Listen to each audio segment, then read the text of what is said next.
وہ بنا لحاظ کے پوری کلاس کے سامنے مجھے لتاڑ رہے تھے۔ میں ہر استاد کو یہ سبق دینا چاہتا ہوں کہ ہر بچہ ایک جیسے دماغ کا نہیں ہوتا، ہر بچے کی جیب ایک جیسی نہیں ہوتی۔ ہمارے معاشرے کے اساتذہ کو چاہیے چند ایک بچہ جو آپ کی نظر میں کھٹک رہا ہے اس سے علیحدگی میں بات کر لیں، کیونکہ اس کے دل میں کیا چل رہا ہے، وہ کس درد سے گزر رہا ہے، اپنے ہی جانتے۔ میں بالکل خاموش رہا، میں نے کچھ نہیں کہا تھا۔ وہ مجھے دیکھتے ہوئے مزید بولے، میری کلاس میں تم اس طرح کے لباس اور اتنے گندے جوتوں کے ساتھ نہیں بیٹھ سکتے۔ میں ایک اصول پسند انسان ہوں۔ کچھ دنوں پہلے تمہیں میں نے ایک دفعہ تاکید کی تھی کہ اپنے بال درست کرو، لیکن تم نے میری بات اپنے سر سے گزار دی اور آج پھر تم میرے سامنے کھڑے ہو۔ میں اس بار بھی کچھ نہیں بولا تھا۔ میں ہر استاد کی عزت کرتا تھا۔ میرے بابا اکثر کہا کرتے تھے، استاد روحانی باپ ہوتا ہے، ان کو ایک باپ کی طرح عزت دینی چاہیے۔ وہ مزید بولے، آپ کلاس سے باہر جائیں۔ اگر آپ کے پاس جوتے آ جائیں اور یہ گندا یونیفارم چینج کرنے کے پیسے آ جائیں تب میری کلاس میں آنا، ورنہ میں آپ جیسے نااہل طالبہ کو اپنی کلاس میں بیٹھنے کی بالکل اجازت نہیں دیتا۔ ایک لمحے کے لیے میرا دل کیا کہ میں انہیں کہوں، آپ میری تمام ٹیسٹ کاپی دیکھیں، میں نے کس طرح کی کارکردگی دکھائی ہے، لیکن میں بے وجہ کسی سے نہیں الجھتا تھا۔ بابا کے انتقال کے بعد مجھے بالکل چپ لگ گئی تھی۔ میں چپ چاپ باہر آ کر لان میں بیٹھ گیا اور خلا میں گھورنے لگا۔ کافی دیر تک میں خاموشی سے وہیں بیٹھا رہا اور پھر بیل ہو گئی۔ مجھے دور سے کاشف اپنی طرف بھاگ کر آتا ہوا نظر آیا تھا۔ میں اپنی جگہ سے کھڑا ہو گیا۔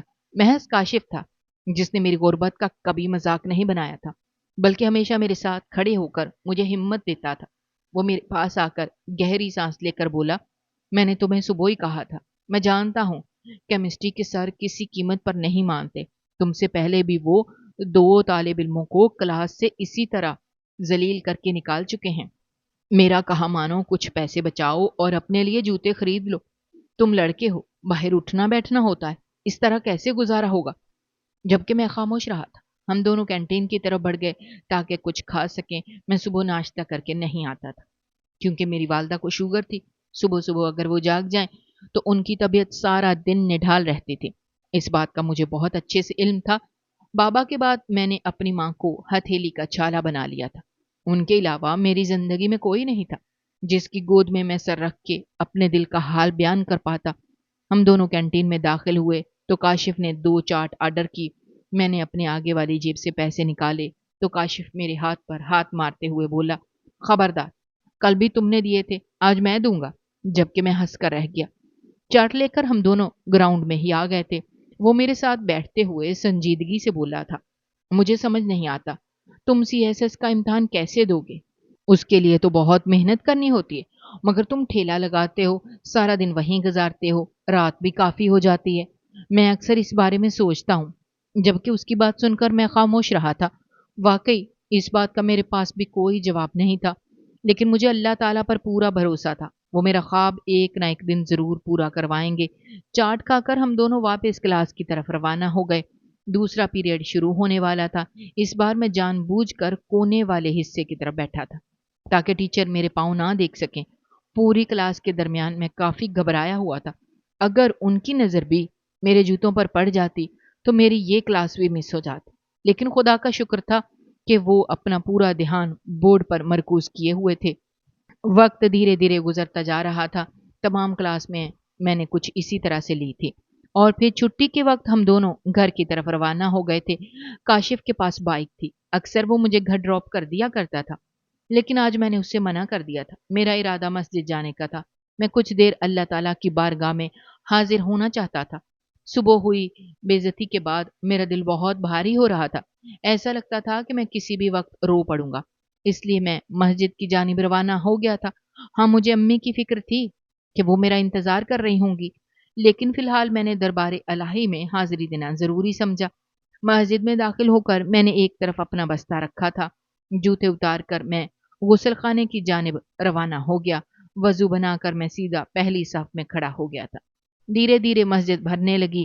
اذان ظہر ہو گئی تھی۔ امام صاحب نے جیسے ہی اللہ اکبر کہا، تمام نمازی اللہ تعالیٰ کی بارگاہ میں سجدہ ریز ہو گئے تھے۔ ظہر کی نماز ادا کر کے میں نے اپنے ہاتھ بلند کیے۔ آنکھوں میں آنسو ہی آنسو تھے، دل پریشان تھا۔ ایسا لگتا تھا جیسے ابھی اچھل کر باہر آ جائے گا۔ میں رب الہی کو مخاطب کرتے ہوئے بولا، اے اللہ، اے میرے پاک پروردگار، اے میرے مولا کریم، اے سات سمندر کے مالک، میرے گناہوں کو معاف کر دے۔ تو جانتا ہے میں کتنی مشکلات بھری زندگی گزار رہا ہوں۔ مجھے ہمت اور حوصلہ دے، میں بہت پریشان ہوں، دل تڑپ رہا ہے، ایسا لگتا ہے جیسے سب کچھ مٹی ہو گیا ہے۔ میرے اللہ، تو ہی واحد ذریعہ ہے جو مجھے واپس عروج دے سکتا ہے۔ میں سی ایس ایس کا امتحان پاس کرنا چاہتا ہوں، مگر میرے پاس اتنے مال و دولت نہیں ہے، لیکن تجھ پر یقین ہے، تو سب کروا دے گا۔ میرے رزق میں برکت دے۔ میں زارو قطار روتے ہوئے اللہ تعالیٰ سے اپنی کیفیت بیان کر رہا تھا۔ دل چاہتا تھا کہ چیخ چیخ کر رو پڑوں، لیکن میں نے اپنے آپ کو سنبھال رکھا تھا۔ کافی دیر تک میں آنکھیں بند کیے بارگاہ الہی میں دعائیں مانگتا رہا تھا۔ میں نے جیسے ہی آمین بول کر چہرے پر ہاتھ پھیرا، تب اچانک کسی نے میرے کندھے پر ہاتھ رکھا تھا۔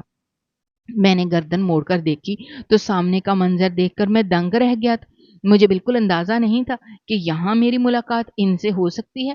وہ میری کلائی تھام کر مسجد کے کونے میں لے گئے، جبکہ میں دھڑکتے دل کے ساتھ ان کے برابر میں بیٹھ گیا۔ وہ مجھے دیکھتے ہوئے بولے، کافی دیر سے دیکھ رہا ہوں، رو کیوں رہے ہو؟ میرا سر جھکا ہوا تھا، میرے اندر اتنی ہمت نہیں ہو رہی تھی کہ میں سر اٹھا کر انہیں کچھ بتا پاتا۔ کیا اللہ تعالیٰ نے میری مدد کرنے کے لیے انہیں بھیجا تھا، یا پھر یہ بھی میرا مذاق بنانے آئے تھے؟ میں کچھ سمجھ نہیں پایا تھا۔ میں کچھ کہتا اس سے پہلے انہوں نے میرے کندھے پر ہاتھ رکھا اور مجھے دیکھتے ہوئے بولے، چاچو ہوں تمہارا، کیا اتنا حق بھی نہیں رکھتا کہ میں تمہارے حالات جان سکوں؟ جانتا ہوں بھائی صاحب کے جانے کے بعد تم ٹوٹ گئے ہو، گھر کی پوری ذمہ داری تمہارے کندھوں پر ہے، لیکن تم نے کبھی میرے در پر آ کر مجھے یہ نہیں بتایا کہ چاچو یہ پریشانی ہے۔ کیا تم مجھے اپنا نہیں سمجھتے؟ میرے پاس کہنے کے لیے بہت باتیں تھیں۔ اگر آپ کو اتنا ہی درد ہو رہا تھا تو آپ ان 2 سال کے درمیان خود آ جاتے، لیکن میں نے نہ پہلے کبھی شکوہ کیا تھا اور نہ آج شکوہ کرنا چاہتا تھا۔ میں بابا کی طرح ان کی بھی بہت عزت کرتا تھا۔ وہ مزید بولے، بتاؤ کیوں رو رہے تھے؟ کس قسم کی پریشانی ہے تمہیں؟ تمہارے چاچو ابھی حیات ہیں، جو بھی پریشانی ہے مجھے بولو۔ ان کا بار بار کہنا مجھے کچھ دیر کے لیے سوچنے پر مجبور کر گیا، اور پھر میں نے سر جھکا کر انہیں اپنی تعلیم کے اخراجات کی پریشانی بتانے لگا کہ میں سی ایس ایس کا امتحان دینا چاہتا ہوں، لیکن میرے پاس رقم نہیں ہے۔ تعلیم حاصل کرنے کے لیے مجھے رقم چاہیے۔ گھر کا گزارا ٹھیلے کے ذریعے ہو رہا ہے، لیکن تعلیم کا خرچہ اٹھانا میرے بس کی بات نہیں ہے۔ بس یہی وجہ مجھے پریشان کر رہی ہے۔ بابا مجھے افسر بنانا چاہتے تھے اور یہی خواب لے کر وہ اس دنیا سے چلے گئے۔ بس میری دلی خواہش ہے کہ میں اپنے باپ کا یہ ارمان پورا کروں۔ میری بات سن کر کافی دیر تک وہ خاموش رہے تھے، اور پھر میرے کندھے پر ہاتھ رکھ کر بولے، اللہ تمہارا حامی و ناصر ہو۔ میں دعا کروں گا کہ تمہاری مشکلات حل ہو جائیں۔ اب مجھے اجازت دو، دیر ہو رہی ہے۔ ان کا اچانک سے بدلتا ہوا رویہ میری سمجھ سے باہر تھا۔ مجھے لگا تھا کہ ہو سکتا ہے وہ میری مدد کر دیں، لیکن آج کے زمانے میں اتنے بڑے دل کے لوگ کوئی نہیں ہے۔ اپنا سگا خون بھی ایسے وقت میں سفید پڑ جاتا ہے، بھلا میں ان سے کیا ہی امید لگاتا۔ میں بھی اپنا سر جھٹک کر گھر کی طرف روانہ ہو گیا تھا۔ میرے سوچنے کے بالکل ٹھیک مطابق میری اماں دروازے کے پاس کھڑی کافی ہلکان ہو رہی تھی۔ بابا کے انتقال کے بعد وہ میری ہر خبر رکھتی تھی۔ میں کہاں جا رہا ہوں، کہاں سے آ رہا ہوں، کتنے بجے گھر لوٹتا ہوں، میں نے کھانا کھایا یا نہیں، سب کچھ۔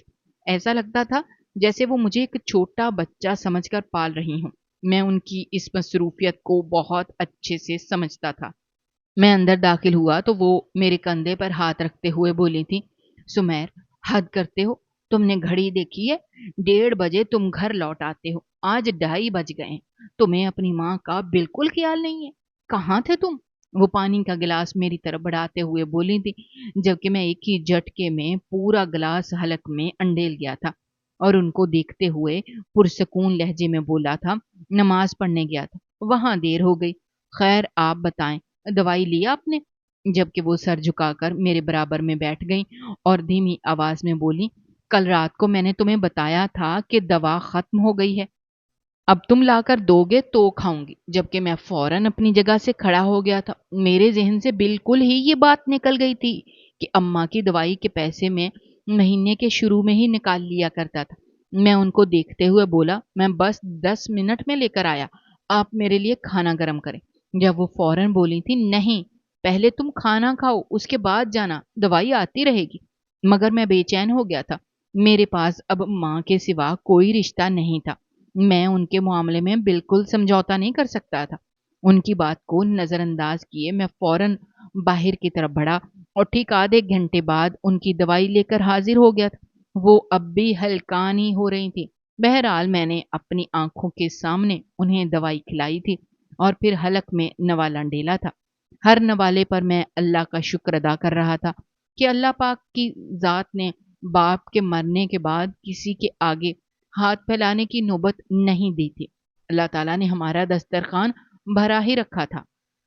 پورا دن معمول کے مطابق گزرا تھا۔ کھانا تناول کرنے کے بعد میں ٹھیلے کی طرف روانہ ہو گیا تھا۔ کافی دیر تک میں آج ہوئی چاچو سے ملاقات کے بارے میں سوچتا رہا۔ گھر پر بھی ایک دو بار میرے دل میں خیال آیا کہ امی کو آج کی ملاقات کے بارے میں بتاتا ہوں، لیکن پھر میں کچھ سوچ کر خاموش ہو گیا تھا۔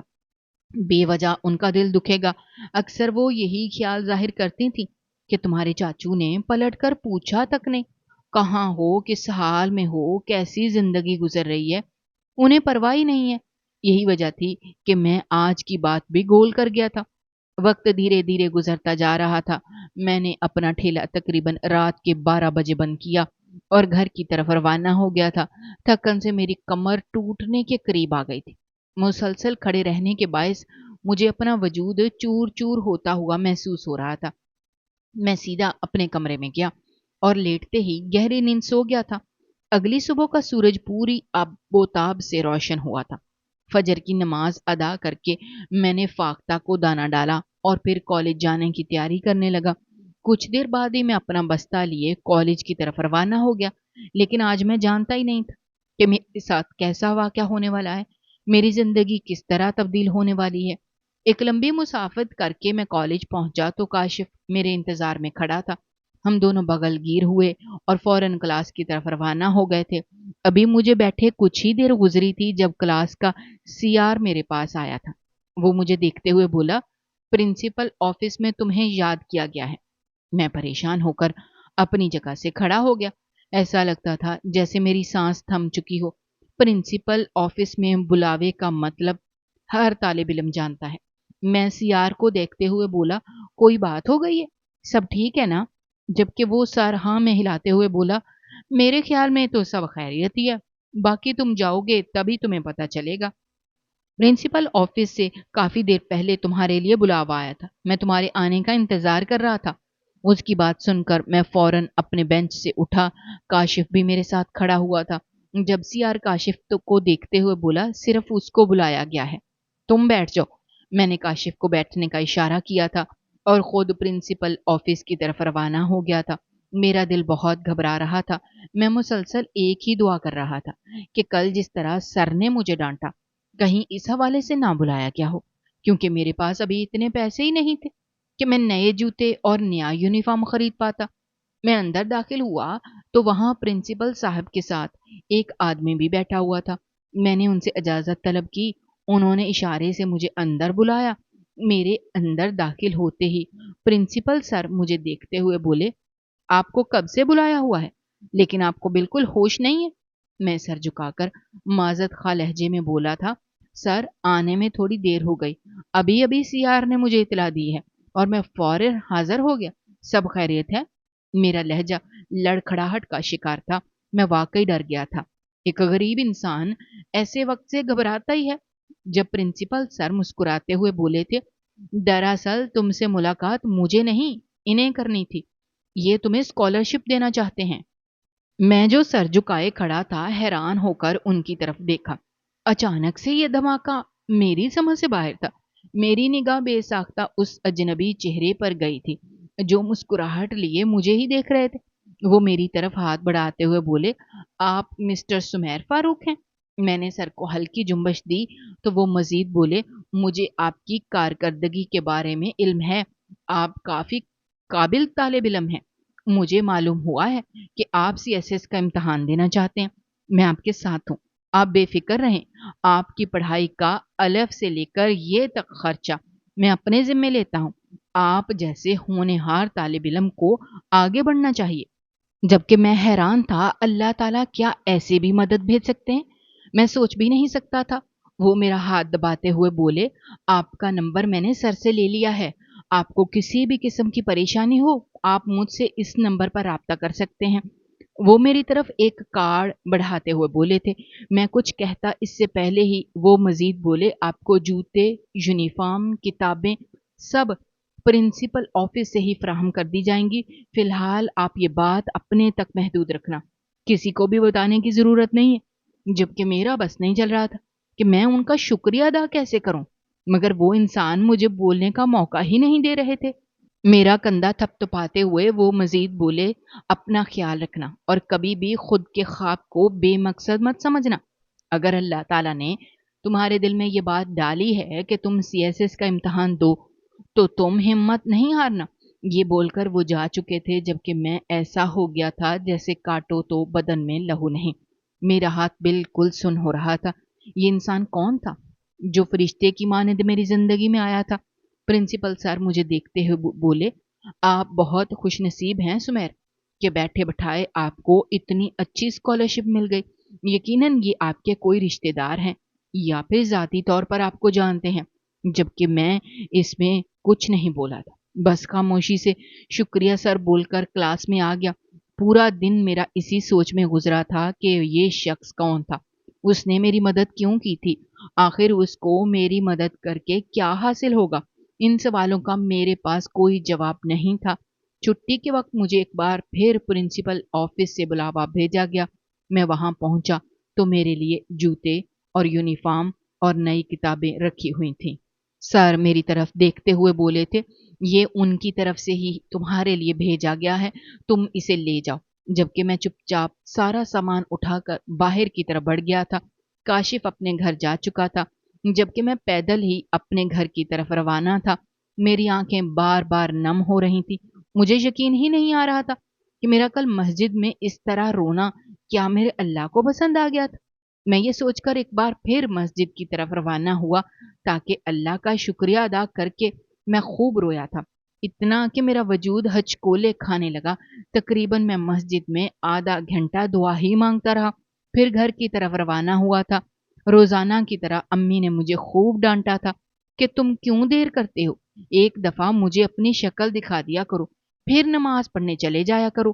لیکن فی الحال میں چپ رہا تھا۔ انہوں نے بھی مجھ سے اس سامان کے بارے میں پوچھا، میں نے سرسری طور پر انہیں بتا دیا، جبکہ امی تو اس آدمی کو جھولی اٹھا اٹھا کر دعائیں دے رہی تھیں۔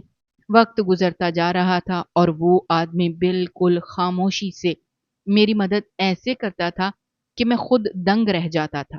وقت گزرا اور میں اس دوراہے پر آ کر کھڑا ہو گیا تھا کہ آج میرا CSS کا امتحان تھا۔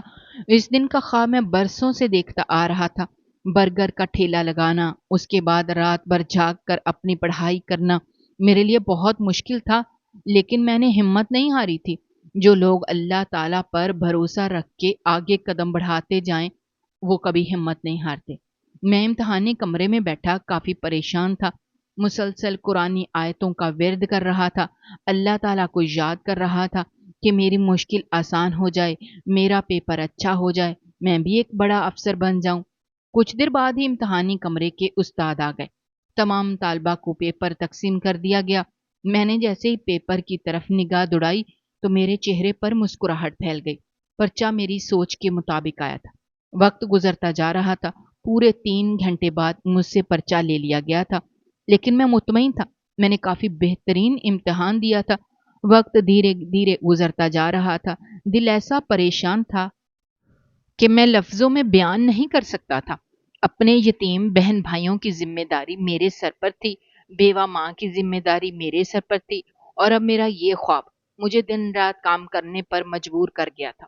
میں رات بھر پیکنگ کا کام کرتا تھا تاکہ گھر کے مسائل حل ہو سکیں، اور پھر اللہ تعالیٰ نے میری محنت، میری لگن کا صلہ مجھے دے دیا۔ میرا CSS کا امتحان پاس ہو گیا تھا۔ اس دن میں سجدے میں گر کر خوب رویا تھا۔ ایسا لگتا تھا جیسے اللہ نے مجھے ایک ایسا مقام دے دیا ہے جس کا میں اہل نہیں تھا۔ لیکن آج میں اس آدمی سے ملاقات کرنا چاہتا تھا جس نے میری مدد کی تھی، اس ڈونر سے ملنا چاہتا تھا جس نے مجھے اسکالرشپ فراہم کی تھی۔ آج تک میں نے اس نمبر پر کال نہیں کی تھی۔ ہمیشہ میری پریشانی سے پہلے ہی مجھ تک رقم پہنچا دی جاتی تھی۔ آج پہلی بار میں نے اس نمبر پر کال کی تھی۔ پہلی دفعہ پر ہی کال ریسیو کر لی گئی تھی اور آگے سے جو آواز مجھے سننے کو ملی تھی وہ میرا وجود پتھر کا کر گئی تھی۔ وہ آواز کسی اور کی نہیں بلکہ میرے چاچو کی تھی۔ ہیلو، کون بات کر رہا ہے؟ یہ الفاظ نہیں تھے بلکہ پگھلا ہوا سیسا تھے جو میرے کان میں انڈیلا گیا تھا۔ اس تعلیم کے دوران جتنی نفرت میں نے اپنے چاچو سے کی تھی اس کا کوئی مقابلہ ہی نہیں تھا۔ ہاں، میں کہتا نہیں تھا لیکن مجھے بہت افسوس ہوتا تھا۔ وہ یکدم بولے تھے، سمیر بات کر رہے ہو؟ اور یہاں آ کر میری بس ہو گئی تھی۔ میں ہچکیوں سے رونے لگا۔ میرا بس نہیں چل رہا تھا کہ میں ان کا گریبان پکڑ کر جھنجھوڑ دوں کہ آپ اتنے سال تک میری چھپ کر مدد کرتے رہے لیکن آپ نے بتایا کیوں نہیں؟ میں کچھ کہتا اس سے پہلے ہی وہ بولے تھے، میں جانتا ہوں تم رو رہے ہو، میں یہ بھی جانتا ہوں کہ تم حیران ہو، بس اتنا سمجھ لو کہ کچھ کام چھپ کر کیے جاتے ہیں تاکہ دنیا حسد نہ کر سکے اور لوگ باتیں نہ بنا سکے۔ میری دعا ہے تم بہت کامیاب رہو۔ میرے بھائی کا تم نے یہ خواب پورا کر کے میرا سینہ فخر سے چوڑا کر دیا ہے۔ میں مانتا ہوں سمیر، میں تم لوگوں کی دہلیز پر نہیں آتا لیکن وجہ بھی بہت اہم ہے۔ میں اس دہلیز کا اب سامنا ہی نہیں کر پاتا جہاں میرا بھائی رہتا تھا۔ مجھے دیکھا ہی نہیں جاتا وہ خالی گھر۔ لیکن اب مجھے فخر ہے کہ تم افسر بننے والے ہو۔ اب پورے گاجے باجے کے ساتھ میں تمہارے پاس آؤں گا۔ ان کی بات سن کر میں روتے روتے ہنس دیا تھا۔ میں آپ سب کو ایک سبق دینا چاہتا ہوں۔ زندگی میں بہت سے ایسے لوگ آپ کے ارد گرد موجود ہیں جو آپ سے دور ہیں لیکن وہی آپ کے دل کے بہت قریب ہوتے ہیں۔ بس آنکھیں کھول کر انہیں دیکھیں اور انہیں پہچانیں۔